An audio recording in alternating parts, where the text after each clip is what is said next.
वाई तालुक्यात सत्तेसाठी रणसंग्राम. जिल्हा परिषद पंचायत समिती निवडणूक जाहीर.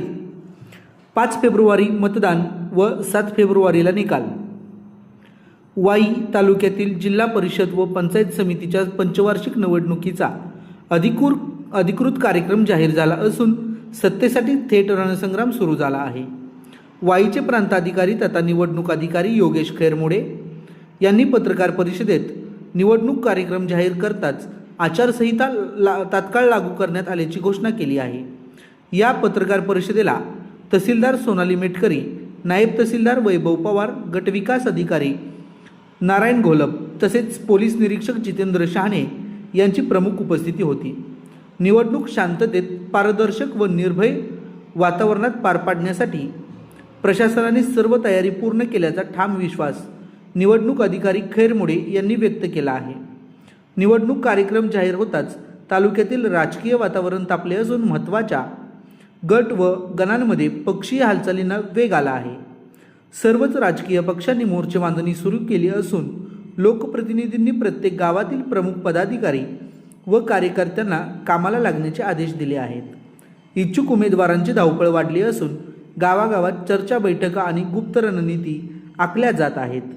निवडणूक वेळापत्रकानुसार 16 जानेवारीपासून नामनिर्देशन अर्ज दाखल करण्यास सुरुवात झाली असून 21 जानेवारी ही अर्ज दाखल करण्याची अंतिम मुदत आहे. 22 जानेवारी रोजी अर्जाची छाननी होणार असून 27 जानेवारी दुपारी 3 वाजेपर्यंत अर्ज मागे घेता येणार आहेत.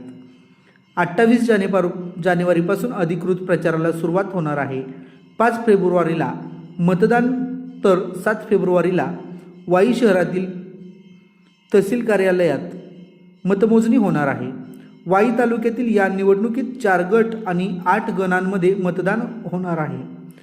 त्यामध्ये गट बावधन, यशवंतनगर, भुईंज व ओझरडे गण बावधन, शेंदुरजणे, यशवंतनगर, अभेपुरी, भुईंज, पाचवड, ओझरडे व केंजळ दरम्यान या निवडणुकीकडे संपूर्ण तालुक्याचे लक्ष लागले असून कोण बाजी मारणार याबाबत उत्सुकता शिगेला पोहोचली आहे. सत्तेच्या लढाईत कोणता पक्ष वरचढ ठरणार याचे चित्र 7 फेब्रुवारीला स्पष्ट होणार आहे. RPA स्टार न्यूज पत्रकार सारिका गवते.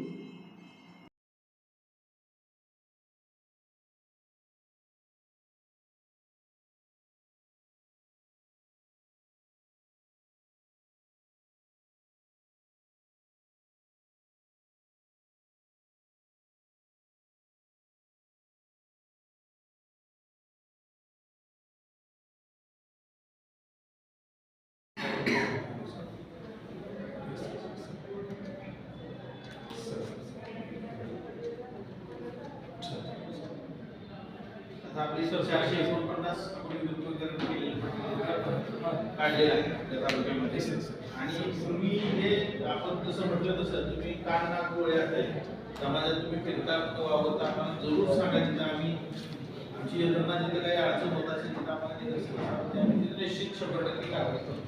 तर एक प्रश्न असा आहे की आयडेंटिटी कार्ड तुमचा आला होता ना टाका, बरोबर, तरी सुद्धा मतदान केंद्रात आम्ही माहिती घेत असतो तेव्हा तिथले अधिकारी आम्हाला लोकांना माहिती देत नाही, रडू करतात. म्हणजे तुम्हाला अधिकार नाही वाटत तिथं फक्त 12% होतात, लोक उभे असतात आणि ते लोक अशी चुकीची उत्तर देतात. तुम्ही जेव्हा तुमची मिटिंग चालते किंवा तुमची मिटिंग होणार तर त्या लोकांना आधी तुम्ही सक्त सूचना द्या की जर पत्रकार असेल त्या कार्ड असेल तर तुम्ही त्यांना योग्य ती माहिती द्या. ठीक आहे. आतमध्ये फोटो काढायला किंवा चित्रीकरणाला परवानगी नाकारली जाते. आता एक मिनिट, आता टीव्हीवर चालू आहे मुंबई, पुण्याच्या ठिकाणी त्याला यावर्षी तुम्ही काय झालं मशीन शेवटी तांत्रिक आपण चांगल्या मशीन्स आपल्याला मागवलेल्या आहेत. त्या एप्रिलची आपण पुन्हा करणार आहोत. आपल्याकडे मिळाल्यानंतर मशीन आपल्याकडे येतात जवळपास म्हणजे 3000 CU 5000 VU हे आपल्याला नव्याने जिल्ह्यासाठी येतात. जिल्ह्यासाठी येतात आपल्याकडे जे आपल्याला त्या प्रमाणात जेवढ्या मिळतील तेवढे आपण एपीएलसी पुन्हा करणार आहोत. आणि एपीएलसी 700 रुपये आणि अनुसूचित जाती, अनुसूचित जमाती आणि नागरिकांच्या मागास प्रवर्गासाठी 350 रुपये आम्हाला रक्कम असेल. आचारसंहितेच्या पालनासाठी प्रशासनाकडून कोणती पथकं तयार करण्यात आली आणि पोलीस प्रशासनाकडून किती पोलीस बळ देण्यात आले? पोलीस प्रशासनाचं बळ हातात ठरणार नाही. आपण आता आपल्याकडे एफएसटी फ्लाइंग स्क्वॉड जे आहे, व्हिडिओ सर्व्हिलन्स टीम आहे आणि एसएसटी स्टॅटिक सर्व्हिलन्स टीम त्याच्या आधीच निर्गमित केलेले त्या कार्यान्वित होती आपल्याकडे आणि त्याच्या अनुषंगाने आमचं कामकाज चालू झालं.